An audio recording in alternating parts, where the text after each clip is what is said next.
Hi Lana, hello and welcome once again to Lana's Coach. So today we are going to basically look at the various types of a network topology.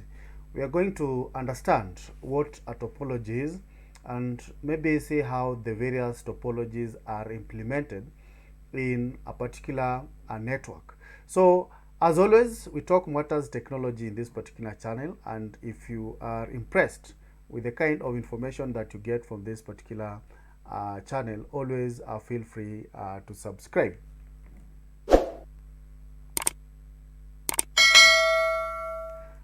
All right, I appreciate a lot and thanks for subscribing. So let's look at what brings us here. Types of network topology. Now, maybe we could start by defining what a network topology is, right? So basically a topology is the structure of a network. It could be a logical layout of how the various network devices are implemented on a network, or it could be the physical appearance of how the network is implemented. So for us to better understand this type of network topology, we're going to look at the different options that we have. Like for instance, we have the bus, ring, tree, star, and so on. So normally we have different types of network topology, but we need to understand what really informs a particular implementation of a particular topology in a network. So maybe we could begin by understanding actually what are the framework of a topology, right? Now, before we talk about a bus or rather star topology, we need to be informed that we have the structure or rather the blueprint of what informs a particular topology to be implemented. Like when you connect two devices in a particular topology, we refer to that as point-to-point connection. So this is where two devices are connected. A good example is where you connect devices in a Bluetooth technology form, right? Or when you have two satellite dishes communicating, then we refer to that as point-to-point connection. Then we have the other type of the framework, what we refer to as multi-point connection. So here is whereby we have different devices connecting to other devices, right? So there's not really one-to-one, but we have one to multi-point and so on. So a good example is where we have a client-server arrangement, where we have a server communicating with different clients or responding to the requests from different clients. So we have the two categories of topologies. First is the physical topology, the one that you see. Like for example, if you walk into an office or a room, you see how the various devices or rather computers are arranged. So that form of arrangement is what we refer to as a physical topology. It is the actual appearance of how the various network devices are arranged. At the back end, we have the configuration of how the data flows across the network. Now this one rarely will you see it as a user. It is referred to as the logical topology. So this is just how the configurations are happening behind the scene. So these two topologies or the structures are very crucial in us understanding the various types of topology. So we have the three widely used types of topologies. We talk about the star, bus, and ring.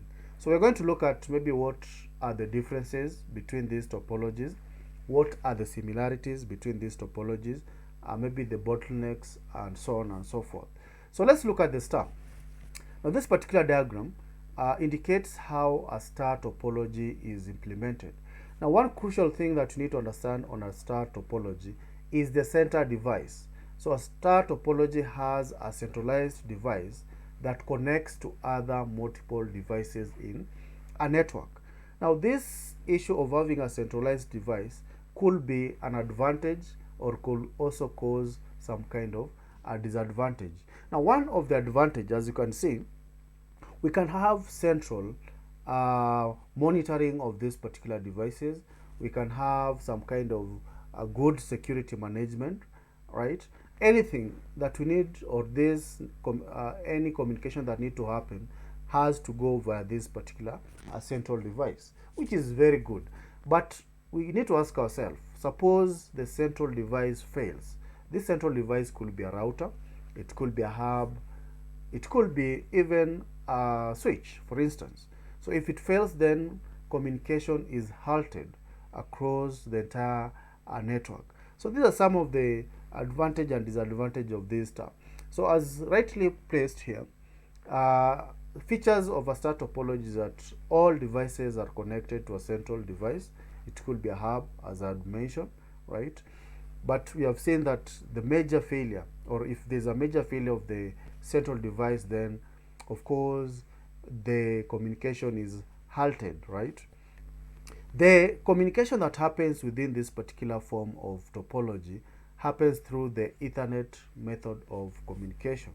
So in an Ethernet method of communication is whereby all the devices are free to send and receive data at the same time.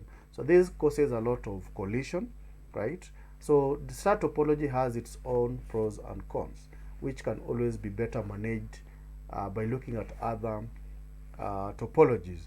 So the other topology is actually the bus topology. Now the term bus comes from the main cable that cuts or run across different devices, different offices, or even different buildings, right? So a good understanding of a bus topology is take a look at how a fiber optic cable is normally implemented.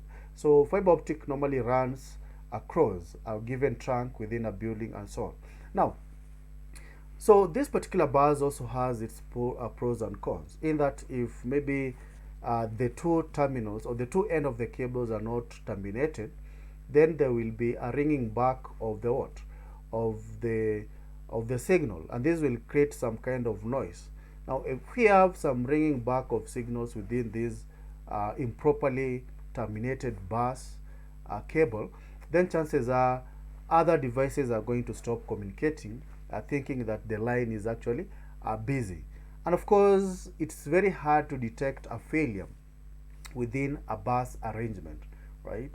So we need to have some tools that is going to help us pinpoint exactly where there is a cut within that particular a cable.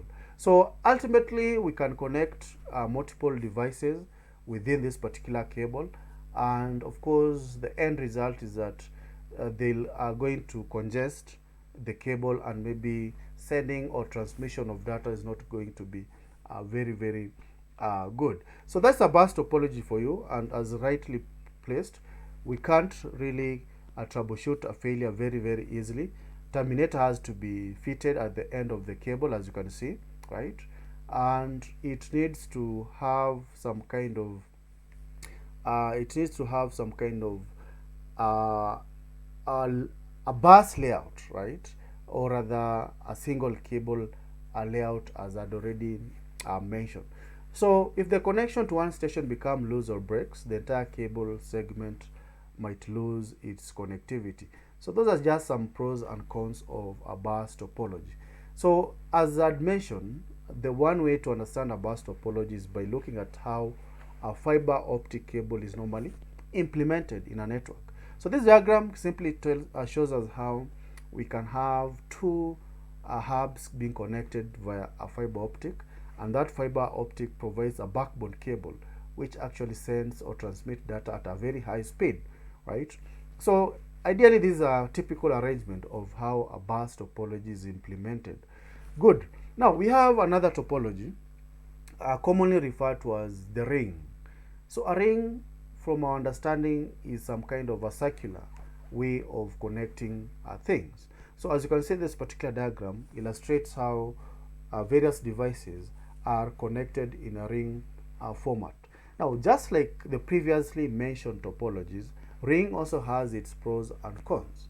Like for instance, if maybe this particular ring we have a cut on the cable, then chances are we cannot proceed by what? Transmitting signals within this particular computer. So we need to have some kind of outer ring and inner ring, normally referred to as primary and secondary ring, so that we offer some kind of fault tolerance mechanism. So if one ring fails, the other ring should actually take the act of transmitting these particular signals. Rarely implemented in most organizations, but it is actually the best way to have some kind of fault tolerance. Now, communication within a ring topology or actually happens in a token ring format, whereby if, for example, a particular computer needs to communicate, they are normally given what we refer to as a token. So a token here actually tells that a particular device has the right to do what? To send or to communicate within that particular network. So that means if a particular computer has a token, the rest of the computers will stay put and allow the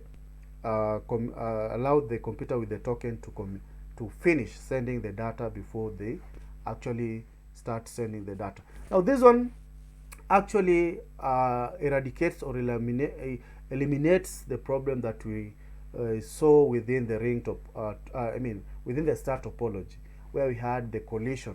So here we can always avoid these collisions using the token communication. So as we can see here, we have a diagram showing some kind of inner ring and outer ring. Yeah, so the inner ring is referred to as the secondary ring, and then the other one is referred to as the primary ring. So ideally, each station is responsible for regenerating and transmitting signals around the network, so that at least they can always communicate in totality. So that's the ring topology for you.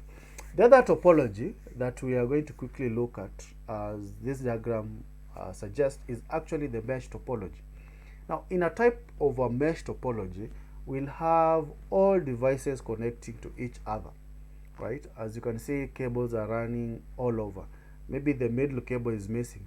But here, also the fault tolerance mechanism is enhanced, in that if one cable has issues, the rest of the devices can always use alternative communication links to actually send data.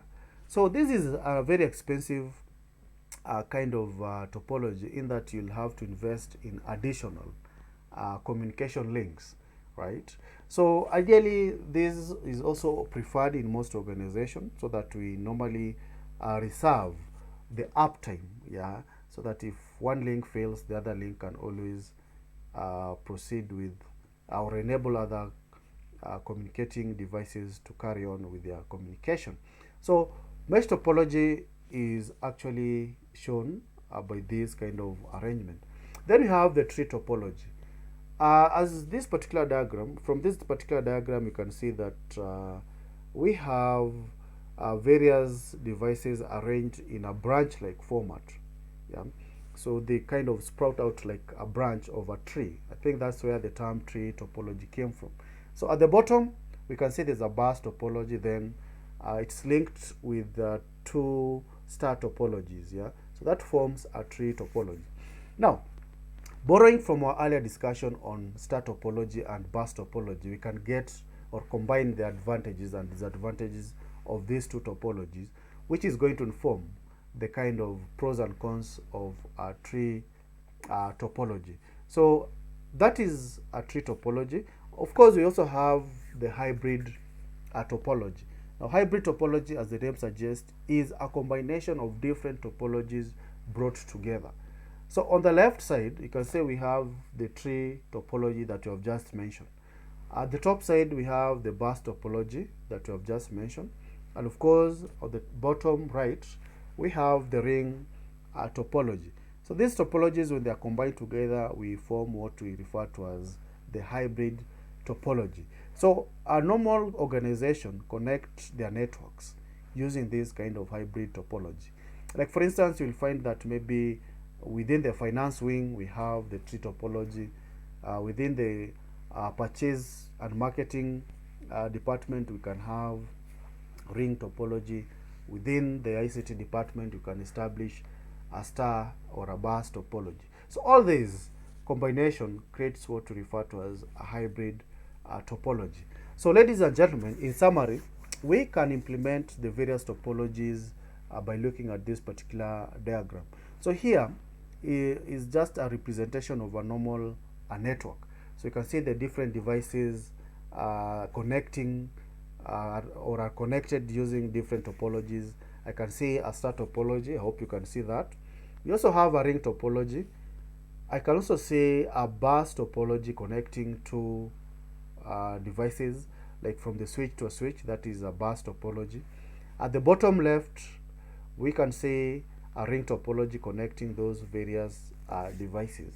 So a typical network topology or a typical network implementation comprises of different network topologies. So I hope this one gives you some kind of insights of how we implement different topologies, and of course you are in a position to differentiate between different topologies, and of course you can mention the pros and cons of these different topologies. So always click on the like button if you feel that this particular information is useful, and of course don't fail to subscribe. All right, thanks.